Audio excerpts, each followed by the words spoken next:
ওম শান্তি 16 জুন 2025 সাকাৰ মহাবাক্যৰ সম্পূৰ্ণ সাৰ কথা।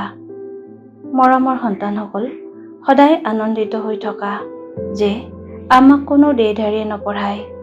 অশৰীৰী পিতা শৰীৰত প্ৰৱেশ কৰি বিশেষভাৱে আমাক পঢ়াবলৈ আহিছে। প্ৰশ্ন: তোমালোক সন্তানসকলে জ্ঞানৰ তৃতীয় নেত্ৰ কিয় পাইছা?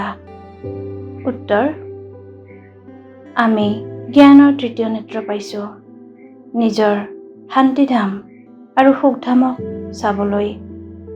এই দুচকুৰে যি পুৰণি সৃষ্টি, মিত্ৰ সম্বন্ধীয় আদি দেখিবলৈ পোৱা যায়, তেওঁলোকৰ পৰা বুদ্ধি আঁতৰাই দিব লাগে।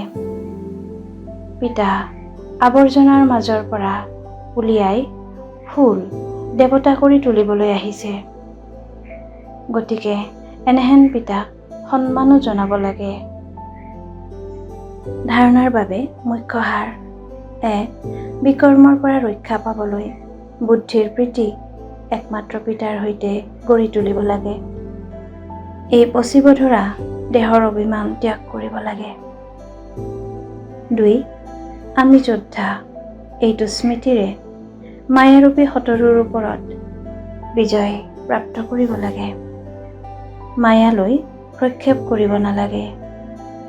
মায়াই গুপ্ত ৰূপত বহুত প্ৰৱেশ কৰে, সেইবাবে ইয়াক চিনিব আৰু সাৱধান হ'ব লাগে।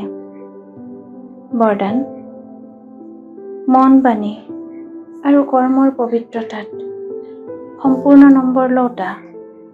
1 নম্বৰ আজ্ঞাকাৰী হোৱা।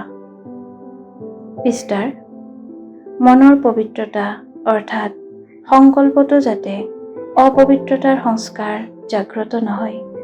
সদায় আত্মিক স্বৰূপ অৰ্থাৎ ভাইৰ শ্ৰেষ্ঠ স্মৃতি থাকে।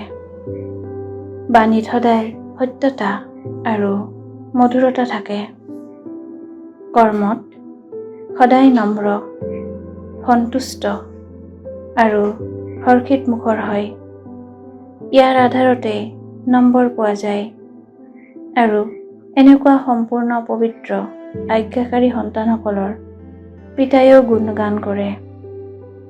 তেওঁলোকে নিজৰ প্ৰতিটো কৰ্মৰ দ্বাৰা পিতাৰ কৰ্তব্যক সিদ্ধ কৰোতা সমীপৰ ৰত্ন।